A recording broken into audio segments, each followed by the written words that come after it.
प्यारे बच्चों, चाणक्य क्लासेज में आपका हार्दिक अभिनंदन है। हमारे इस चैनल पर प्रतिदिन आपके लिए कुछ न कुछ नया मिलता है, जिससे कि आपको किसी भी एग्ज़ाम में फ़ायदा मिले। तो अगर आप पहली बार इस चैनल पर विजिट कर रहे हैं या अभी तक आपने इस चैनल को सब्सक्राइब नहीं किया है, तो जल्दी से सब्सक्राइब बटन पर क्लिक करें और बेल आइकन को दबाएँ। तो आज का टॉपिक है मौलिक कर्तव्य। इस टॉपिक में हम मौलिक कर्तव्य के बारे में पूरी जानकारी देंगे, जिससे कि आपके एग्जाम में कोई भी प्रश्न अगर इस टॉपिक से हो तो वो ना छूटे। तो चलिए वीडियो को शुरू करते हैं। तो पहला पॉइंट है आपका मौलिक कर्तव्य। तो मौलिक कर्तव्य जो लिया गया है वो कहाँ से लिया गया है? रूस से लिया गया। पहला क्वेश्चन यही पूछा जाता है कि मौलिक कर्तव्य कहाँ से लिया गया है, तो आपको बताना है रूस से लिया गया है। दूसरा क्वेश्चन आता है कि मौलिक कर्तव्य हमारे संविधान में कौन सी समिति की रिकमेंडेशन पर शुरू की गई?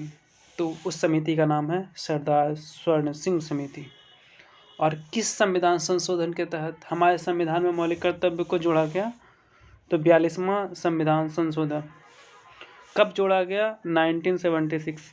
ये जितने भी पॉइंट हैं हमने बनाए हैं, जितने भी हमने कलर किए हैं, हाईलाइट किए हैं, ये क्वेश्चन डायरेक्ट आपसे पूछे जाते हैं। तो सबसे पहला क्वेश्चन आपसे पूछा जाएगा मौलिक कर्तव्य किस देश से लिया गया है? रूस से लिया गया है। मौलिक कर्तव्य को हमारे संविधान में किस संविधान संशोधन के तहत जोड़ा गया है? तो 42वां संविधान संशोधन के तहत जोड़ा गया है। किस समिति की अनुशंसा पर मौलिक कर्तव्य को जोड़ा गया है? तो सरदार स्वर्ण सिंह समिति की अनुशंसा पर मौलिक कर्तव्य को जोड़ा गया है। कब जोड़ा गया है? तो 1976 में जोड़ा गया है। मैंने यहाँ पे 5 क्वेश्चंस बताए। पाँचों क्वेश्चन आपको एग्जाम में, आप अगर प्रीवियस ईयर पेपर देखते हैं तो आपको वहाँ मिल जाएंगे कि इससे क्वेश्चन हैं या नहीं। अगला पॉइंट है आपका मूल संविधान में मौलिक कर्तव्यों की संख्या 10 थी।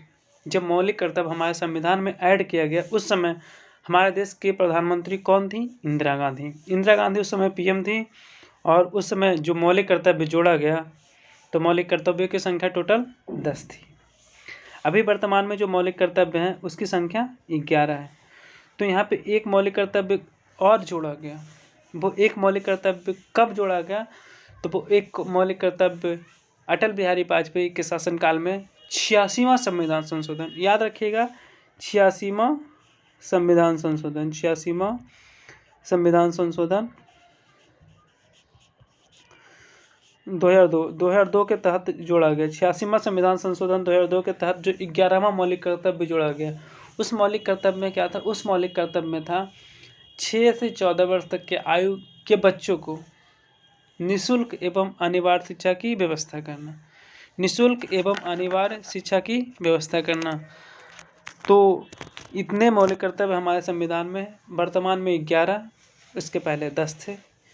और जो संविधान में मौलिक कर्तव्य को जोड़ा गया है वो संविधान के भाग 4 का क में जोड़ा गया है। कौन से भाग में? भाग 4 का क। जितने भी पॉइंट मैंने हाईलाइट किए हैं वो एग्जाम में क्वेश्चन है। एग्जाम के क्वेश्चन से आप अगर क्वेश्चन पेपर देखेंगे तो मौलिक कर्तव्य में इससे बाहर एक भी क्वेश्चन आपको किसी भी एग्जाम में नहीं मिलेगा। यहाँ तक कि पीएससी लेवल, यूपीएससी लेवल में इससे बाहर का कोई क्वेश्चन नहीं बनता है। तो मौलिक कर्तव्य हमारे संविधान में भाग 4 का क में जोड़ा गया है। और ये अनुच्छेद 51 का क में रखा गया है। इसको अनुच्छेद 51 के क में रखा गया है। अभी मैंने बताया 11वां मौलिक कर्तव्य। 11वां मौलिक कर्तव्य मैंने बताया कि 11वां मौलिक कर्तव्य जो कि 86वां संविधान संशोधन, याद रखिएगा 86वां संविधान संशोधन 2002 के तहत जोड़ा गया। कभी कभी पूछ लिया करता है कुछ समय देश के प्रधानमंत्री कौन थे? तो उस समय देश के प्रधानमंत्री थे अटल बिहारी वाजपेयी। कभी कभी पूछ लिया करता है कि 86वां संविधान संशोधन हुआ, उस समय देश के प्रधानमंत्री कौन थे? तो अटल बिहारी वाजपेयी। अगला पॉइंट है आपका जो कि मौलिक कर्तव्य के बारे में, कि कौन कौन से मौलिक कर्तव्य हमारे संविधान में वर्णित हैं।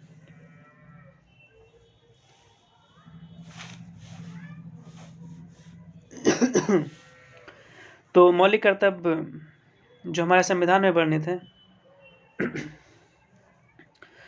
तो मौलिक कर्तव्य जो हमारे संविधान में वर्णित है, पहला है कि संविधान का पालन करना चाहिए।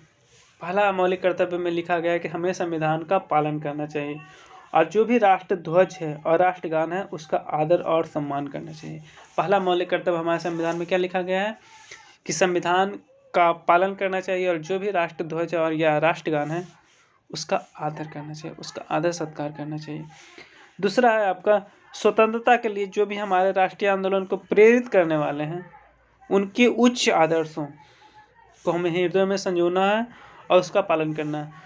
जब हमारा देश गुलाम था, उस समय बहुत सारे लोगों ने स्वतंत्रता आंदोलन के लिए मुहिम छेड़ी थी और उन्होंने बहुत सारी चीज़ें कही, ऐसी चीज़ें कही, उन्होंने बहुत सारे स्लोगन्स वगैरह दिए। उसको हमें अपने दिल में रखना है और उनके उच्च आदर्शों को हमें अपने जीवन में उतारना है और उसका पालन करना है। ये दूसरा आदर्श था। तीसरा चीज़ क्या है मौलिक कर्तव्य में? तीसरा है कि प्रभुता, एकता और अखंडता की रक्षा करे। अगर हमारे देश में कभी भी किसी तरह का कोई अटैक हो, बाहरी अटैक हो, या फिर कभी इस तरह की कोई सिचुएशन क्रिएट हो, भगवान न करे कभी ऐसा सिचुएशन हो, लेकिन अगर होती है तो हमें एकता, अखंडता और प्रभुता को बना कर रखना है। एकता मतलब यूनिटी बना कर रखनी है, और जो हमारे देश की अखंडता है और प्रभुत्व संपन्नता, उसे हमें मेंटेन रखना की कोशिश करनी चाहिए और कोशिश करनी है। अगला है चौथा पॉइंट में कि हमें देश की रक्षा करनी है। हमें देश की क्या करनी है? रक्षा करनी है और अपने राष्ट्र की सेवा करनी है। हमें देश की रक्षा करनी है, अपने राष्ट्र की सेवा करनी है। कभी ऐसा मौका है जब देश के लिए हमें अपनी जान देने की नौबत आए तो हम लोग को जान देने के लिए तैयार रहनी चाहिए। ये हमारा मौलिक कर्तव्य कहता है। हालांकि मौलिक कर्तव्य में कोई रिस्ट्रिक्शंस नहीं लगाए गए हमारे संविधान के तहत, बट फिर भी अगर कोई नियम नहीं है तो इसका मतलब क्या होता है कि हमारी नैतिक जिम्मेदारी है कि हमें इन सब चीज़ों को करना चाहिए। अगला है भारत के सभी लोगों में समरसता और समान भ्रातृत्व की भावना का निर्माण करना। हर इंसान को चाहिए, भारत के लोगों को, कि हम अगले इंसान को भाई की नज़र से देखा, एक भाई की तरह व्यवहार करें, रिएक्ट करें, और किसी जो धर्म, भाषा, प्रदेश या वर्ग पर आधारित भेदभाव से परे हो, और जो किसी भी धार्मिक चीज़ें, जैसे वो किस जाति का है, किस भाषा का, इन सब चीज़ों से परे हो, या ऐसी प्रथाओं का त्याग करे जो स्त्रियों के सम्मान के विरुद्ध हो, और ऐसी प्रथा जो स्त्रियों के सम्मान को बाधित करती है, स्त्रियों को नीचा दिखाने की कोशिश करती है, इन सब चीज़ों से परहेज करनी चाहिए। ये हमारे संविधान का मौलिक कर्तव्य 5वां है। छठा क्या है? छठा है कि जो हमारे सामाजिक संस्कृति, जो भी हमारे सामाजिक संस्कृति है, जैसे कि लाल किला हुआ, कुतुब मीनार हुआ, आगरा का ताजमहल हुआ, ये सब जो सांस्कृतिक विरासत है, उसका गौरवशाली परंपरा को समझना चाहिए और उसका संरक्षण करना चाहिए। अगला पॉइंट है जो भी प्राकृतिक पर्यावरण के तहत, जैसे वन हुआ, झील हुआ, नदी और वन्य जीव है, उनकी रक्षा करनी चाहिए, उनका संवर्धन करना चाहिए और उन्हें कायरतापूर्ण व्यवहार नहीं करना चाहिए। उनके साथ दया की भाव रखना चाहिए। ये हमारा मौलिक कर्तव्य कहता है। ध्यान रखें, ये जरूरी नहीं है, ये हमारा मौलिक कर्तव्य है और इसके लिए संविधान में किसी तरह का कोई भी नियम का उल्लेख नहीं है।